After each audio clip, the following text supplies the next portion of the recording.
little-known company that is in the business of stem cells, part of a promising new treatment for a slew of diseases, from leukemia to breast cancer, sickle cell anemia, lymphoma, and Parkinson's. With such potential breakthrough treatments in development, what's ahead for Cryo-Cell? Here's a look at the past year's performance of the stock. Today, up 1 11/16 ahead of this news, 33.75% to 6 11/16. Joining us here in the studio, Daniel Richard. He's chairman and CEO of Cryo-Cell. Nice to have you with us. Hi, Ted. The bottom line here is stem cells, and for those who don't know, what is a stem cell? Well, stem cell is the master cell that makes all of the cells in our body. The red blood cells to carry oxygen, or the white blood cells for the immune system.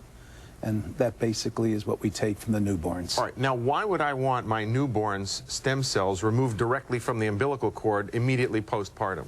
Well, number one, rather than having it discarded as hospital waste, if they took out the umbilical cord blood and send it down to Cryo-Cell, we then will take out the marrow-producing cells and we store them long-term in the cryogenic equipment. And someday in the future, if it's ever needed by the sibling, it's a guaranteed, by the newborn, it's a guaranteed match, but for siblings, no more than 1 out of 4, and it's an alternative to the need for a bone marrow transplant. I was going to say, up till now, you hear these stories where pleas are put out on radio stations and in local newspapers. They're looking for a suitable bone marrow donor. It's a very painful procedure.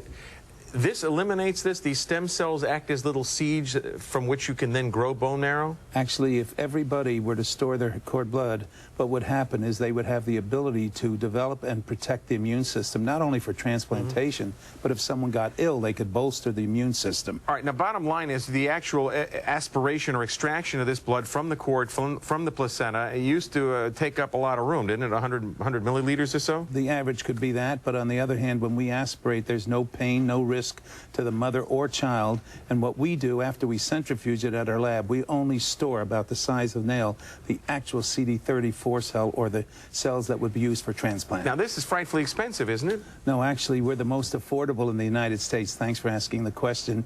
We're about 1/5 the cost, and doctors are now realizing their patients don't have to spend $1,000 to $1,500.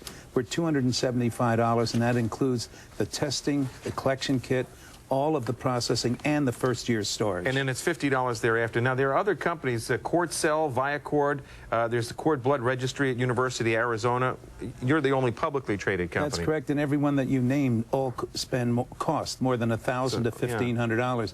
And finally, so how are you going to turn a profit doing this at these kinds of levels? Well, to be frank with you, we're ready to become profitable, we hope, within this year, based on volume. We already have 8,000 doctors that support their patients' decision to store, and incidentally, our $50 in writing is fixed. We can never raise the price for those in storage. 10 seconds left here. You posted a 7-cent loss versus a 31-cent loss a year before. That's correct. Looking at black ink sometime soon? We're looking at black ink within the year, and we think we can achieve that. We just got a brand new president. She is excellent. She has tremendous marketing capabilities, and she joins us as of tomorrow. Whether you're an innie or an outie, save the blood. Thanks for joining us. Appreciate it. Thanks, Ted, very much. Thanks to Daniel Richard.